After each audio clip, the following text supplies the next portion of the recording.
사도신경으로 우리 신앙 하나님께 고백합니다. 전능하사 천지를 만드신 하나님 아버지를 내가 믿사오며 그의 아들 우리 주 예수 그리스도를 믿사오니 이는 성령으로 잉태하사 동정녀 마리아에게 나시고 본디오 빌라도에게 고난을 받으사 십자가에 못 박혀 죽으시고 장사한 지 사흘 만에 죽은 자 가운데서 다시 살아나시며 하늘에 오르사 전능하신 하나님 우편에 앉아 계시다가 저리로서 산자와 죽은 자를 심판하러 오시리라. 성령을 믿사오며 거룩한 교회와 성도가 서로 교통하는 것과 죄를 사하여 주시는 것과 몸이 다시 사는 것과 영원히 사는 것을 믿사옵나이다. 아멘. 네, 성경 말씀 보겠습니다. 사사기 2장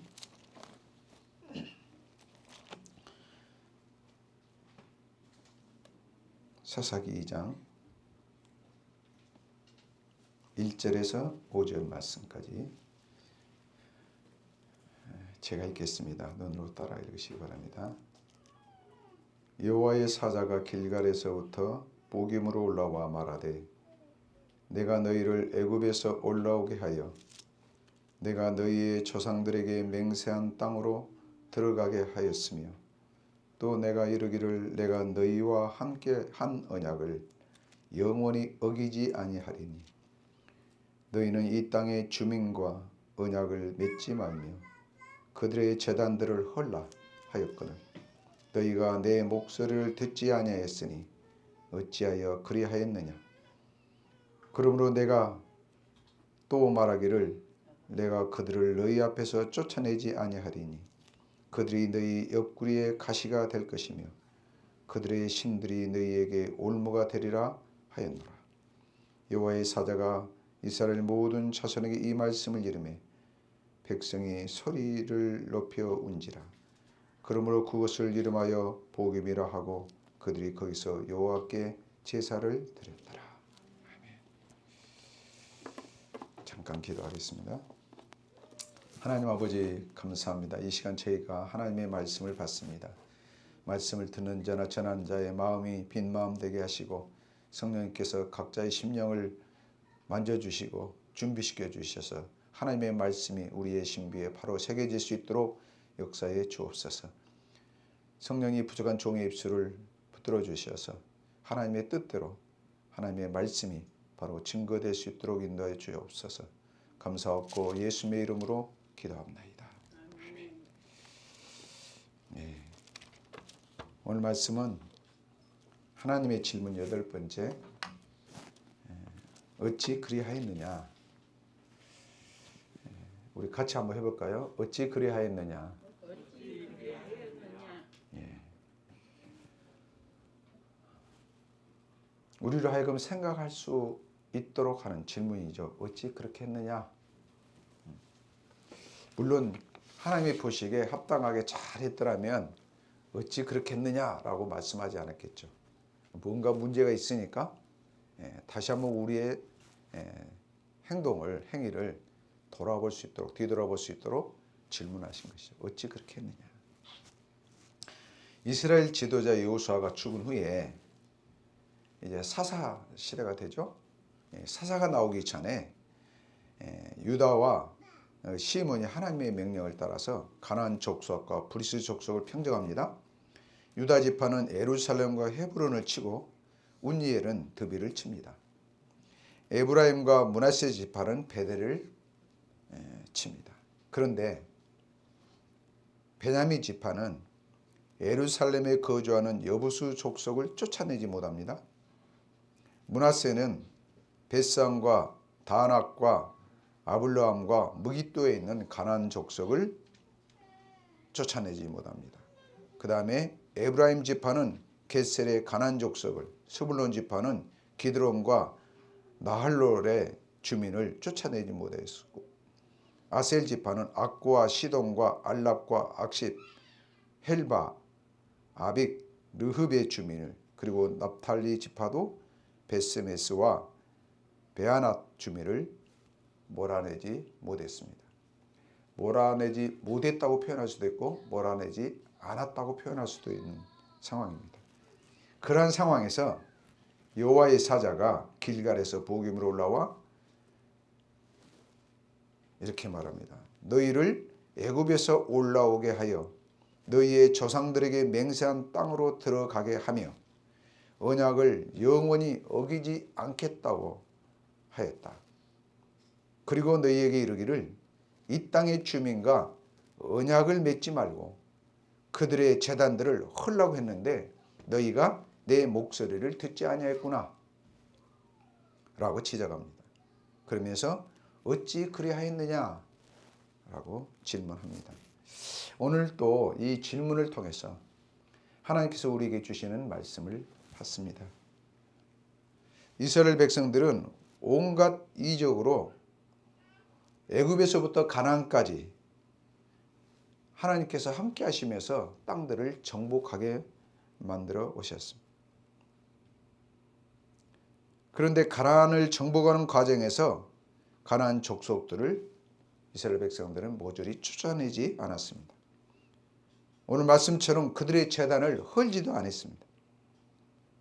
어떻게 그렇게 했을까요? 어떻게 그렇게 하나님의 명령을 쉽게 어기도록 만들었을까요? 무엇이 그렇게 만들었을까요? 무엇이 이스라엘 백성들의 마음을 이렇게 빼앗아 버렸을까요? 하나님으로부터 어찌 그리하였느냐라고 질문을 받을 수밖에 없는 상황으로 그들이 살게 됐을까요? 첫 번째 우리가 생각해 볼 내용은 그것은 보이지 않는 하나님보다 눈에 보이는 것,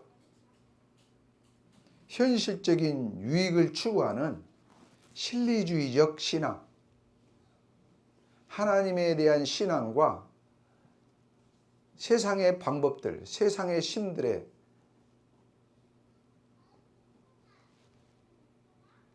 가르침들을 그들이 추구하는 것들을 그냥 혼합해버리는 혼합주의. 이것이 어찌 그리하였느냐라는 질문을 하게끔 만들어버렸다는 거죠.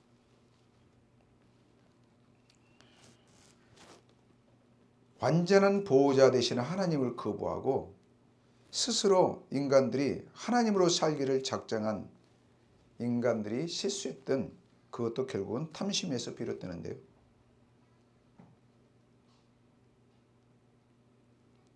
매 순간마다 번거롭게 하나님의 뜻을 물을 필요가 없이 자기 스스로 옳고 그름을 판단하는 주체가 되어서 사는 것이 얼마나 실리적이고 실용적이고 합리적입니까? 그죠? 여러분 어떤 일을 행할 때 매 순간 위에 상관한테 물어보고 결제받아서 행동하고 또 물어보고 결제받아서 행동하고 이러면 얼마나 번거롭습니까? 내가 그 공동체에 속해 있기 때문에 어쩔 수 없는 거지만 내가 스스로 모든 상황을 판단하고 결정하시는 결정권자가 되어서 산다면 얼마나 편하겠어요.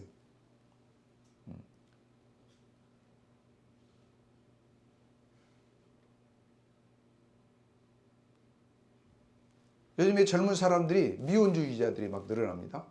그 이유 중에 하나가 여러 가지 이유가 있지만 혼자 자유롭게 산다는 거예요. 서로 불편하게 부대끼면서 서로 다투면서 살 필요가 있느냐 그 말이죠. 자기가 생각대로 자기 생각대로 자기 마음대로 살아가는 이 자유를 누리며 사는 것이 얼마나 좋겠냐. 이게 인간의 죄성이에요. 에덴 동산에서 시작된 죄의 뿌리입니다. 그게 사실은 많은 이유를 대지만 그 기반에는 죄가 영향을 끼치고 있는 거예요. 얼마나 합리적입니까?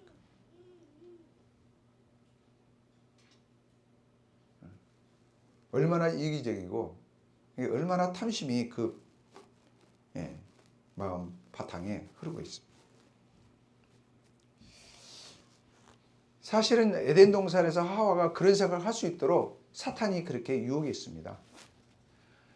에덴 동산의 하와를 유혹했던 사탄은 끊임없이 역사 속에서 지금까지도 하나님의 백성들을 유혹합니다. 아니 하나님의 백성이 아닌 사람은 말할 것도 없고 예수 안에 들어있는 믿음의 사람들까지도 끊임없이 유혹을 하는 게 이 사탄의 전략인 겁니다.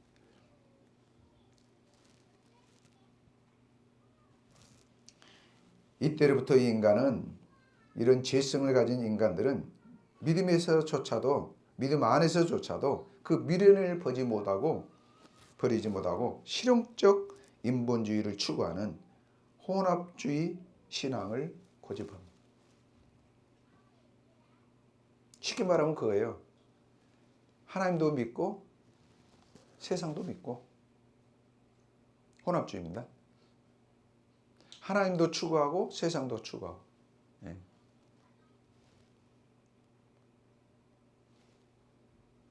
여러분, 목사의 신분을 갖고 있다고 해서 하나님만 추구하고 세상을 안 추구하고 그러진 않아요. 평신도라고 해서 세상만 추구하고 하나님은 별로 안 추구하고 그런 게 아니에요. 똑같아요. 별 차이 없어요. 신분이 그걸 결정지는 게 아니에요. 어떤 신분이라도 그 마음의 중심에 정말 하나님만을 추구하는 그런 진솔한, 하나님 보시기에 진솔한 믿음의 사람이 사실은 많지 않는 거죠. 어쩌면 우리가 스스로 속고 사는지도 몰라요. 우리는 믿음 생활하면서 이 사실들을 명확하게 분별해 가야 돼요. 말씀 앞에서.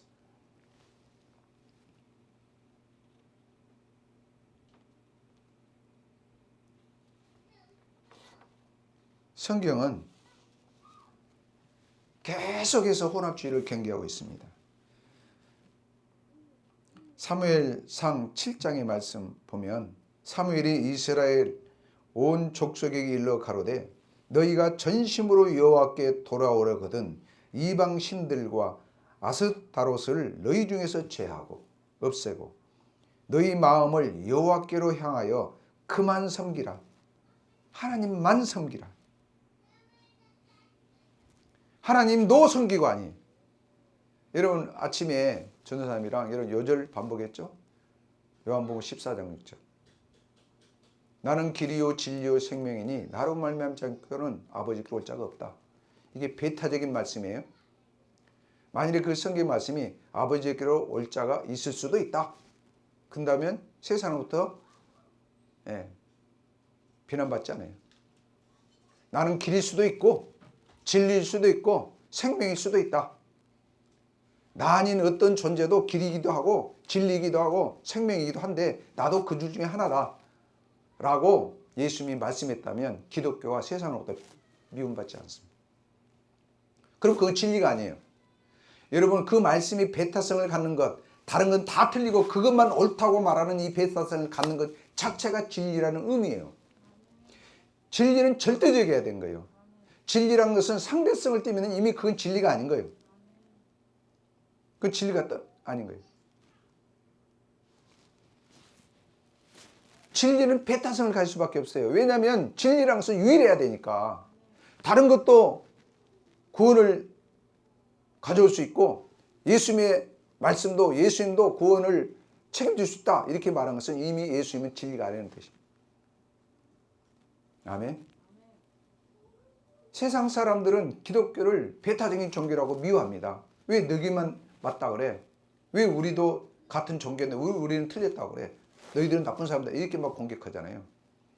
그래서 세상의 대부분의 종교들이 우리 기독교, 정통적인 기독교만 빼놓고는 다 하나가 되고자 해요.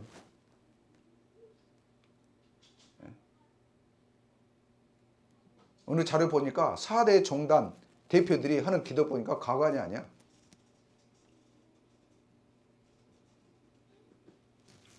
서로 우리가 하나다는 거야, 하나.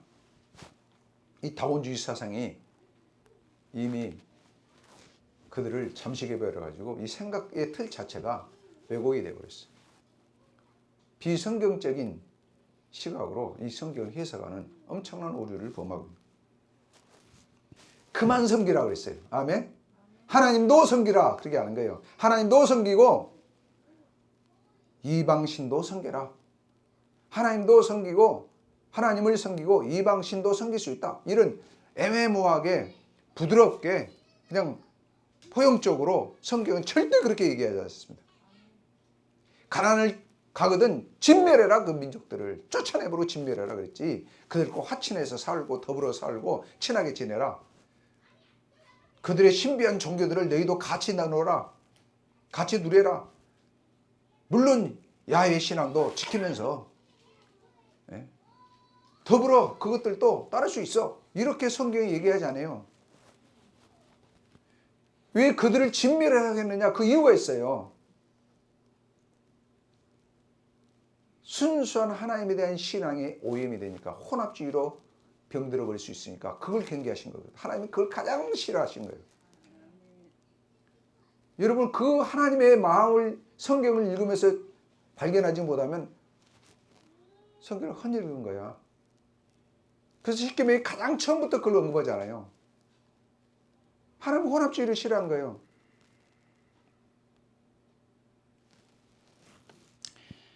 사사기 8장 33절에 이렇게 나와 있습니다. 기드온이 이미 죽음에 이스라엘 자손이 돌아서서 바알들을 따라가 음행하였으며 또 바알 브릿을 자기들의 신으로 삼고 이스라엘 자손이 주위의 모든 원수들의 손에서 자기들을 건져내신 여호와 자기들의 하나님을 기억하지 아니하며.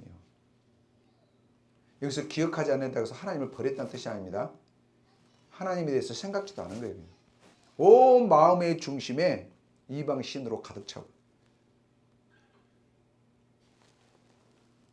이사야 29장 13절에 이런 말씀이 있습니다. 이 백성이 입으로는 나를 가까이하며 입술로는 나를 존경하나 그 마음은 내게서 멀리 떠났으니. 여러분 많은 선지자와 예언자들을 통해서 하나님은 끊임없이 지적하십니다. 너희가 나를 떠났도다. 너희가 나를 떠났도다. 여러분 그렇게 예언자와 선지자를 통해서 선포하고 계시지만 사실은 이스라엘 백성들은 여전히 안식일날 제사하고 있었고 여전히 날마다 율법을 지키면서 살고 있었거든요. 여전히 교회를 다니고 있는 거예요. 그런데 하나님이 보시기에는 너희가 나를 떠났도다 이렇게 말하고 있는 거예요. 왜요? 말로는 여전히 기도하고 찬송하고 예배하지만 입술로는 그렇게 하지만 네 마음의 중심은 내가 없어. 온갖 세상 것으로 가득 차 있고 나는 없어. 라오디게아 교회 문을 두들기는 그 예수님처럼 교회에서 쫓겨나 있어. 밖에 가 있어. 문 좀 열어다오. 예배당 안에서 여전히 주 예수님하고 예배하고 있는데 예수님은 교회 밖에 가 있어.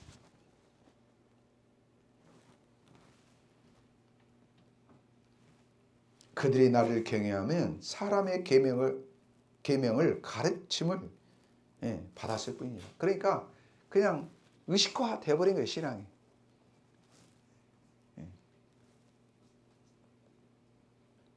우리 신앙이라는 것은 인격의 하나님, 인격적인 하나님과 소통이에요. 교통함이 이루어지는 거예요. 주님과 나의 관계예요. 하루 종일 주님과 이야기하며 담소하며 소통하는 그런 관계가 신앙의 본질이라고요. 기독교 신앙은 관념의 종교가 아니에요. 생각의 종교가 아니에요. 지식의 종교. 그냥 머릿속에 머물러 있는 종교가 아니라고요. 우리가 믿는 하나님은 성경 속에 문자로 기록된 하나님이 아니에요. 인격의 하나님이세요. 우리처럼 지정의 감정이 있으시고 의지가 있으신 분이란 말이에요. 그래서 우리가 소통이 가능한 하나님이에요.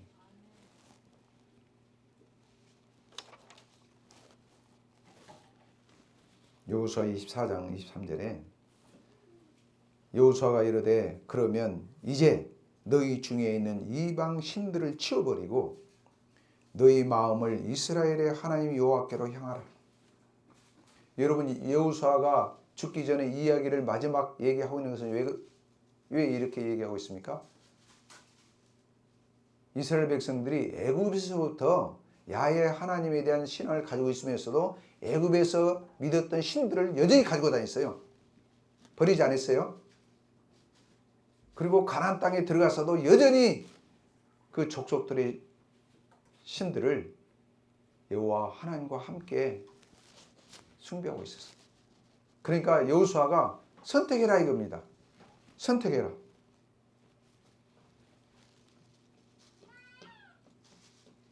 여호수아 2장 14절에 그러므로 이제는 여호와를 경외하며 온전함과 진실함으로 그를 섬기라.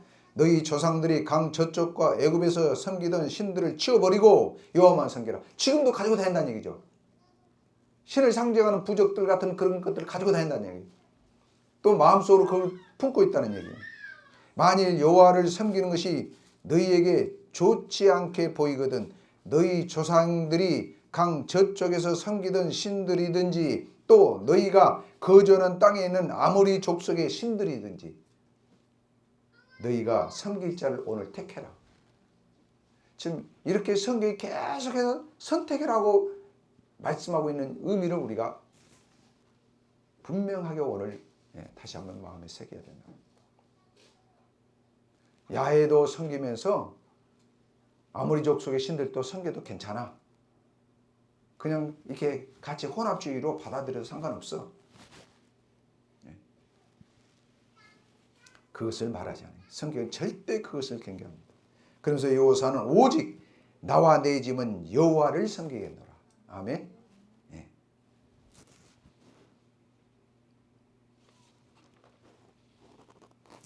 하나님의 말씀에 인간 자신들의 생각을 이입시켜서 하나님의 뜻을 변질시키는 불신앙, 이게 혼합주의. 아간이 그렇게 했습니다. 사울왕이 그렇게 했습니다. 하나님의 명령에 자기 생각을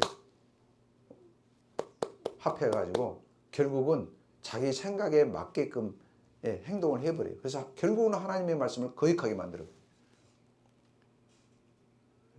하나님의 말씀을 부분적으로 지키고 또 부분적으로는 자기 생각을 따라 행동을 해버려요. 사울왕처럼. 변질을 시켜요. 왜곡을 시켜요. 하나님 그런 거 싫어하신다. 그냥 하나님 말씀이면 하나님 말씀대로 우리가 순종해야 된다는 거죠. 그죠? 어느 회사 대표가 어떤 미션을 줬으면 그걸 그대로 업무에 실행을 해야지 거기에다가 자기 생각을 더하고 또 거기에다가 자기 생각이 안 맞은 걸 빼버리고 일을 진행하면 어떻게 되겠어요? 일이 엉망이 되겠죠. 하나님 그걸 싫어해요. 그런데 사탄은 그렇게 얘기하지 않아요. 계속해서 혼합주의를 더 효과적이고 실용적이고 합리적인 전략이라고 속삭인답니다. 그게 갈라디아 교회에서 나타난 거죠. 바울이 그리스도의 복음을 전했잖아요. 믿음으로 구원을 받는다고. 그런데 예루살렘에서 거짓 교사들이 갈라디아 교회에 가서 계속 속삭이는 겁니다. 야, 바울이 전하는 복음은 온전하지 않아요. 부분적인 거야. 너희가 아브라함의 축복을 누리는 그 대열에 들어가려면 할례를 받아야 되고 율법을 지켜야 돼. 그러면 완벽해지는 거야. 얼마나 그럴싸합니까? 그러죠? 예. 여러분 갈라디아 교회의 이방인들은 뭔지 모르지만 유대인들은 평생 동안 율법을 지켰던 유대인들이 복음을 받았을 때에는 뭔가 미심쩍고 꺼림칙한 부분이 남아있었단 말이에요. 왜? 율법은 철저하게 자기가 행동을 하게 하는 그런 신앙의 패턴을 가지고 있는 반면에 이 복음은 자칫 잘못하면 그런 행함이 필요 없는 것처럼 이렇게 믿음의 행위가 필요 없는 것처럼 오해가 될 수 있는 너무나도 간단하고 쉬운 복음인 것 같이 이렇게 생각되어질 수 있는 여지가 있기 때문에 사실 그게 아닌데도 뭔가 허전하고 불안했는데 거짓 교사들이 와서 그 얘기를 하니까 그렇지 그 말이 맞네 그 말이 맞아 복음도 받아들이면서 율법을 지키면 얼마나 완벽해지겠어. 큰 병에 걸린 분들이 귀가 얇잖아요. 어떤 단방약 처방이 있다 그러면 그 말이 그냥 뭐 이것저것 막 먹죠. 막 처방을 하고. 왜? 뭐가 약이 될지 모른다고 하면서. 마치 그런 식이야. 예수 믿으세요? 나는 예수도 믿고 부처도 믿고 뭣도 믿어. 아니 그걸 어떻게 여럿이 같이 믿으면 안 되죠. 뭐가 진짜일지 모르니까 다 믿어보는 거야. 이런 거예요. 일종의. 그게 가장 하나님이 증오하고 싫어하신 거예요. 성경에서 하나님이 가장 싫어하신 거예요. 나는 질투하시는 하나님이라고 했어요.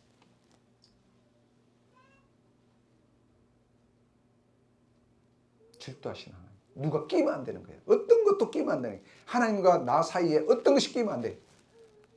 사실은 하나님과 나 사이, 그리스도와 나 사이, 주님과 나 사이에 남편도 아내도 끼면 안 돼. 주님과 나 사이에 자식도 끼면 안 되고 부모도 끼면 안 돼. 미안하지만. 하나님과 나 사이에, 예수님과 나 사이에 친구도 끼면 안 되고 어떤 것도 끼면 안 돼요. 돈도 끼어도 안 되고 명예도 끼어도 안 되고 어떤 권세가 끼어도 안 되고 어떤 것도 예수님과 나 사이에 끼어들면 안 돼. 하나님이 질투해버려요.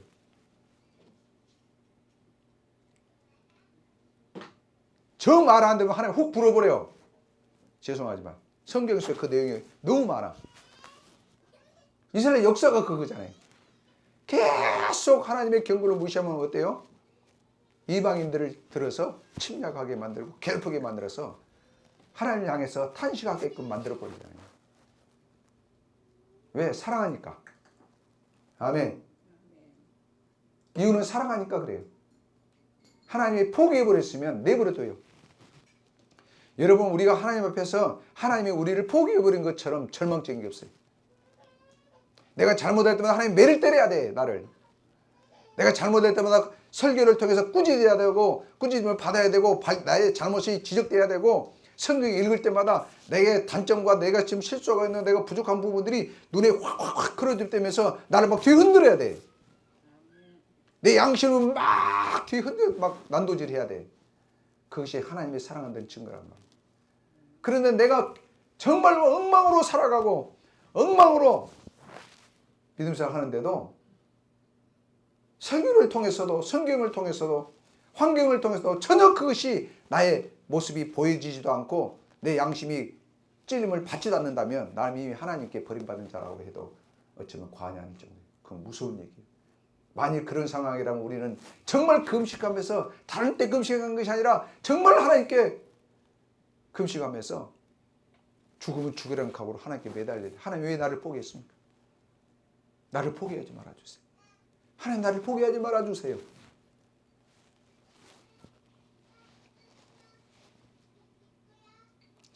오늘 본문의 사사기에서도 이스라엘 백성들은 진리를 추구하면서 가나안 주민들을 진멸하지도 않았고 쫓아내지도 않았습니다. 성경은 쫓아내지 못했다 그러는데요. 여러분, 엄청난 강한 성도 하나님이 함께 다 쫓아냈어요? 멸망시켰어요. 아멘? 근데 이런 남아있는 부족들, 이런 거민들을 그 거대한 여리고성 같은 거대한 성보다 더 강해서 못 쫓아내는 게 아니에요. 의지가 없었어요. 쫓아내고 싶은 의지가 없었어요. 실리적인 관점에서 보니까 저들을 정복해서 저들을 부역 삼으면 부역군으로 삼으면 얼마나 유익이야. 일꾼 삼으면. 바로왕이 히브리 사람들을 일꾼으로 보내서 거대한 역사를 이루어간 것처럼 엄청난 노동력이잖아요. 그죠? 노동력이 필요하는데 우리가 저들을 부려먹는 부역군으로 삼으면 얼마나 유익이야. 실리적인 생각이 탁 마음 바탕에서 꿈틀거리는 탐심 때문에 하나님께 기도하면서 그들과 목숨 걸고 싸우지도 않았어요. 하나님께 기도하지도 않았어요. 대충 싸우다가 안 되니까 그냥 내버려둔 거예요. 쫓아내지 못했어요. 그냥 내버려뒀어요. 그냥 같이 살았어요. 그리고 이스라엘 민족이 또 힘이 세니까 그냥 부역으로 삼는 그런 상황이 계속돼요. 그걸 하나님께서 보시다가 이렇게 오늘 본문에 말씀한 거예요. 어찌 그래야 했느냐. 여러분, 그들을 쫓아내지 않았다는 것은요, 그들의 재단도 허지 않았다는 뜻이에요. 그죠? 그들을 배려했다. 그들과 함께 살기로 했다. 그 얘기는 그들이 믿는 신들, 신상들, 신전들, 재단들을 그냥 뒀다는 얘기예요.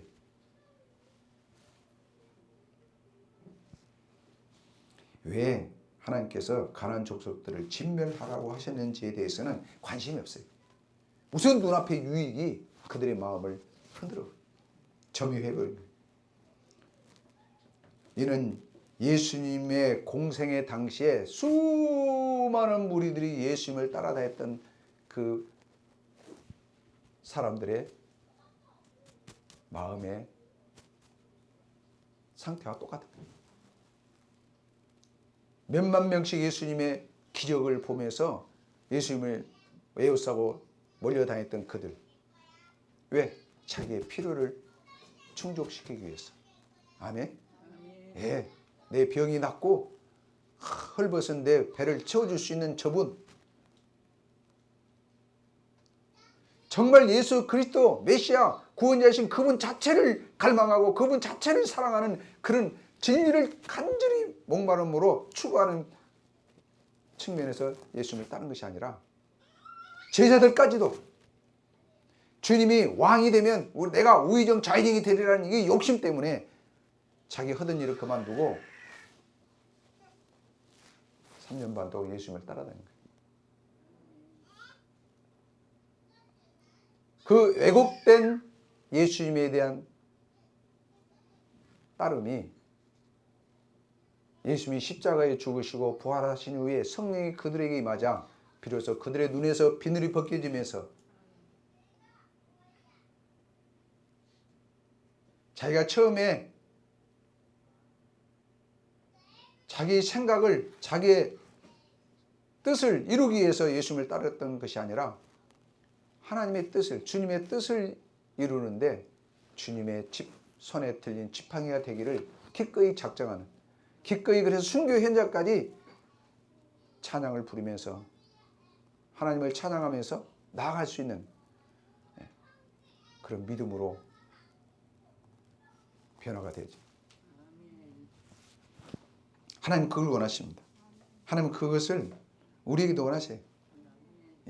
여러분 오늘 본문의 사사기에 나오는 이스라엘 백성들만 왜 그리하였느냐, 어찌 그리하였느냐라고 질문을 받을 수밖에 없는 상황의 삶을 사는 것이 아니고 어쩌면 현대 그리스도인들 여러분과 저도 그 질문 앞에서 떳떳하게 말할 수 있는, 하나님 앞에서 대답할 수 있는 사람이 몇 명이나 될까?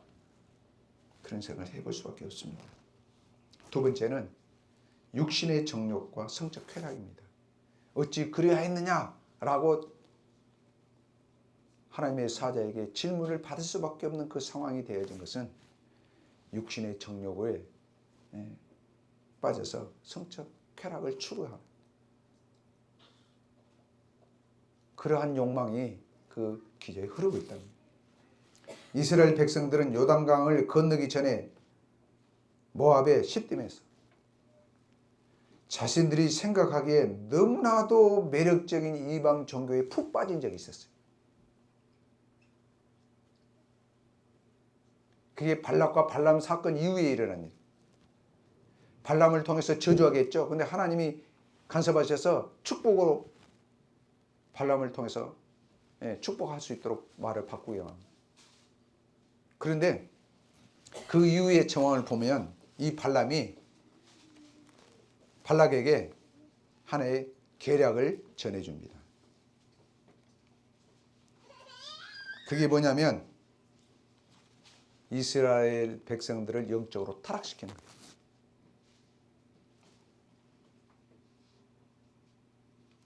민수기 25장 1절에 이렇게 나와 있습니다. 이스라엘이 시딤에 머무는 동안에 백성들이 모압 사람의 딸들과 음행하기 시작하였다.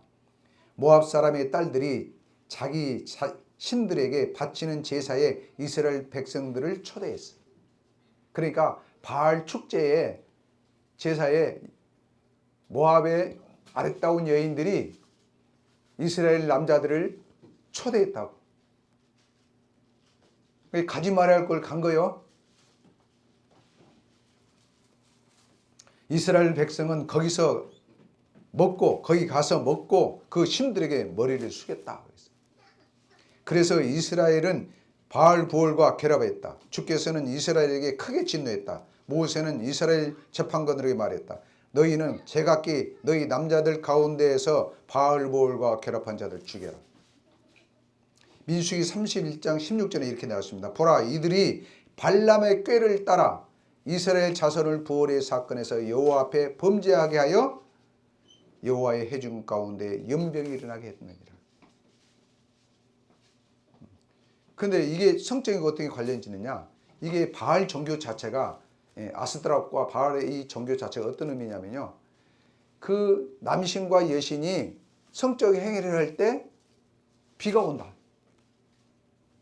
이런 왜곡된 인식을 하고 있었어요. 그래서 이 바알의 축제, 제사의 어떤 그 과정 자체가 뭐냐면 이 성행위를 그냥 예배 행위로, 제사 행위의 일환으로 그냥 한 거예요. 그래서 그 신전에는 여창과 남창이 있는 거예요. 그러니까 이 성행위를 하는 것이 부끄럽거나 죄를 짓는다거나 그런 의식이 없이 이 땅의 풍요를 위해서, 비가 많이 와서 풍요로운 땅이 되고 농사도 잘 되고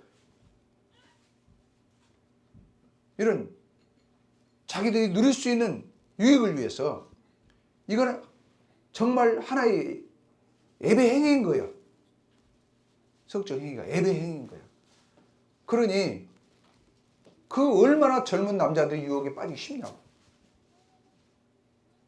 초대대에 가가지고 술을 먹고 마시면서 그냥 성행하고 막, 이것이 양심의 가책을 굳이 느끼지 않아도 예배 행위니까 뭐 땅을 기름지게 한다고 하니까 그냥 그 얼마나 쉽게 물들어 버리냐고. 그 여호와에 대한 신앙은 그게 아니잖아요. 완전히 건조하고 재미도 없고 너무 그냥 엄숙하고, 그래 재미가 없어. 관심도 없고, 그도 하나님 보이지도 않고. 근데 바알은 바알 신상을 만들어 놓고 막 아세라 상들을 세워놓고 막 화려하게 막 눈에 보이고 번쩍번쩍하고 막 쾌락을 충분히 누릴 수 있도록 막 이 모든 예배 성격 자체가 그러고, 그러니 얼마나 매력적이냐고. 그죠? 쉽게 붙여요. 쉽게. 여러분, 고2까지 교회 예배에 출석했던 학생들이 고3 때 입시한다고 교회 안 나왔다가 대학에 딱 1학년 가잖아요. 쉽게 신앙 던져버려요. 뭐 몇 달 안 가. 그냥 한두 달 지나면 세상의 재미에 팍 빠져가지고 술을 마시고 막 이제 부모도 이제 간섭이 없다. 이제 대학 갔으니까 부모도 신경 꺼버리고 세상도 이제 너 어른이라고 인정이니까 마음대로 그냥.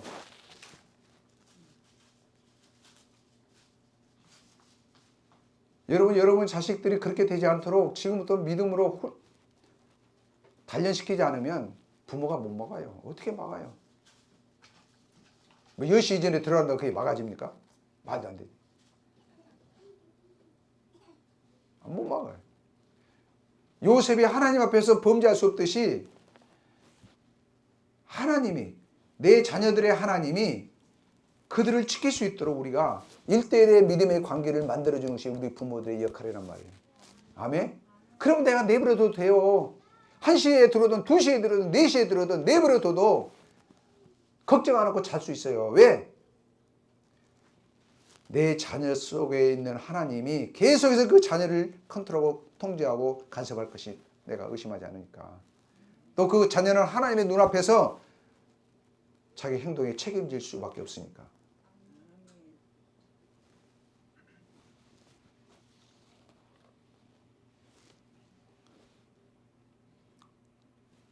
단순히 즐긴 것이 아니라 그 신들에게 머리를 숙였다고 하잖아요. 숭배를 해버린 거예요. 그래 가나안 땅 들어오기 전에 요단강 동쪽에서부터 이미 그들은 가나안 종교에 대한 맛을 봐버렸어요. 그래서 가나안에 들어가면 뭐 말할 것도 없죠. 이것을 이미 하나님께서 아시기 때문에 출애굽기부터 계속해서 그것을 하나님이 말씀해 오신 거예요. 조심해라. 그러면 안 된다고. 진멸을 시켜야 된다.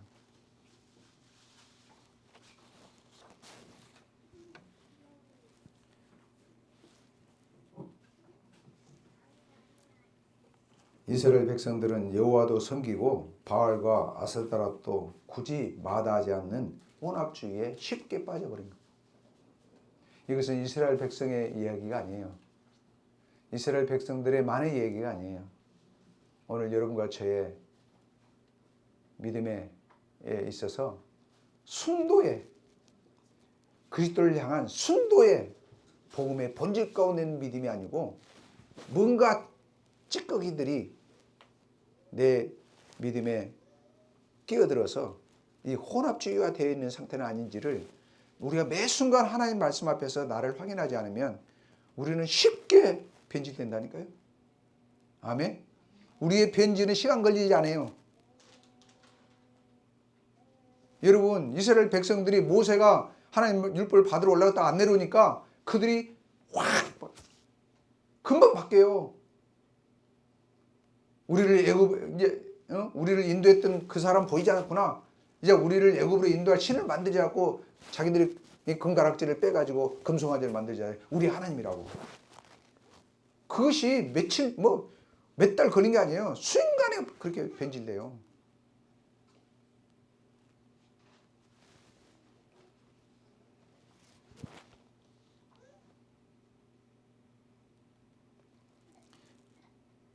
이스라엘 백성들이 가나안 땅의 거민들을 몰아내지도 않았고 바알 제단을 허물지도 않았던 이유는 뭐냐면 그게 좋았던 거예요. 그냥. 아멘. 예, 여호와 하나님도 섬기면서 다 그들의 문화도 함께 누리고 싶은 한편의 탐욕이 그들을 붙잡고 있었기 때문에 기꺼이 혼합주의를 받아들인 거예요.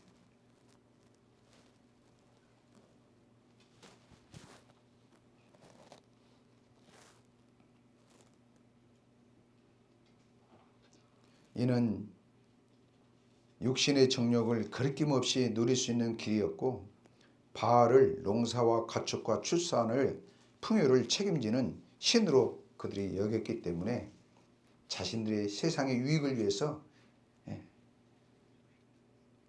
눈에 보이는 가치를 추구하는 것에 집착을 했기 때문에 하나님의 말씀이 귀에 들어오지 않았던 거예요. 여전히 형식적으로 의식적으로 제사 행위는 지속적으로 했지만 정작 그들이 추구했던 것은 가나안 땅의 이방 종교에 집착이 있었단 말입니다. 그래서 하나님의 사자가 결국 이런 질문을 한 거예요. 어찌 그렇게 했느냐? 그들을 쫓아내고 진멸시키고 제단을 하려고 그랬는데 그걸 왜 안 했느냐? 왜 내 명령을 그에게 했느냐? 어떻게 그렇게 했느냐? 어찌 그래야 했느냐? 우리가 하나님의 말씀을 외면하고 거부할 때 성령께서는 끊임없이 우리에게 질문하는 거예요. 어떻게 그렇게 했느냐? 이 말을 들은 이스라엘 백성들이 당신은 눈물을 흘리면서 소리 높여서 울면서 하나님께 제사를 합니다. 근데 바로 다음에 넘어가면 여호수아와 그 당시에 하나님의 이적을 받던 세대가 다 죽게 되자 바로 아주 강력하게 바알의 신앙을 추구하는 방향으로 이스라엘 백성들이 그냥 신속하게 변질이 되고 그게 사사기 역사예요. 하나님이 그래서 그 이스라엘 백성의 죄악을 보면서 더 이상 볼 수 없을 때 이방 민족들을 통해서 그들을 괴롭게 하면 그들이 하나님을 향해서 부르짖게 되고 그러면 하나님이 사사를 보내서 평정을 하고 평화를 몇십 년씩 주면은 그때는 하나님을 섬기다가 시간이 길어가면 또 점진적으로 또 눈에 보이는 사사들이 안 보이면 바로 변질이 돼서 또 죄악에 관영하게. 그럼 또 하나님이 새로운 사사를 보내고 이게 사사기의 역사예요. 이게 이스라엘의 역사고 어쩌면 그게 여러분과 저의 삶의 역사에도 과언이 아니라는 거예요. 오늘 우리에게 말씀하십니다. 어찌 그래야 했느냐. 기도하겠습니다. 하나님 아버지, 어찌 그래야 했느냐 이 말씀이 사실은 별로 듣기에는 즐거워 보이지 않는 질문이지만 어떤 측면에서는 아직도 나를 포기하지 않으시고 나에 대한 사랑을 가지고 계시기 때문에 하시는 질문으로 보여집니다. 우리가 성경을 볼 때나 말씀을 들을 때, 기도할 때나 찬양할 때, 삶을 살아갈 때 매 순간 성령님께서 내 자신에게 하시는 이 질문, 어찌 그렇게 했느냐? 이 질문을 우리가 들을 때마다 이스라엘 백성처럼 바로 회개하며 하나님이 원하신 바른 자리로 돌아갈 수 있는 우리가 될 수 있도록 하나님 축복하여 주옵소서. 감사하고 예수님의 이름으로 기도합니다. 다음 겁니다. 다음 주가 찬송가 353장입니다. 추수감사절 예배를 위해서 기도하며 준비하시기 바라고요. 제가 주보에 기록을 해놨습니다만은 우리가 그동안 기도하고 전도하고자 했던 분들 추수감사 주일에 특별히 초대를 해서 같이 손잡고 주님 앞에 나와 예배했으면 좋겠습니다. 기도합니다. 이제 우리 주 예수 그리스도의 은혜와 하나님 아버지의 극진하신 사랑과 성령님의 감동, 감화, 교통하심과 인도하심, 어찌 그리하였느냐라는 주님의 질문 앞에서 주님께 회개하며 감사하며 변함없이 사랑해 주시는 주님을 노래하며 주님의 뜻대로 주님이 원하신 삶대로 살기를 소원하는 자녀들 머리 위에 오늘 주님 앞에 예배하는 귀한 어린이들 하예리와 루카스와 야오, 오뇨, 화평이 이 사랑하는 자녀들 머리 위에 그리고 백악교의 모든 권석들 머리 위에 지금부터 영원토록 함께 하시기를 간절히 축원하옵나이다.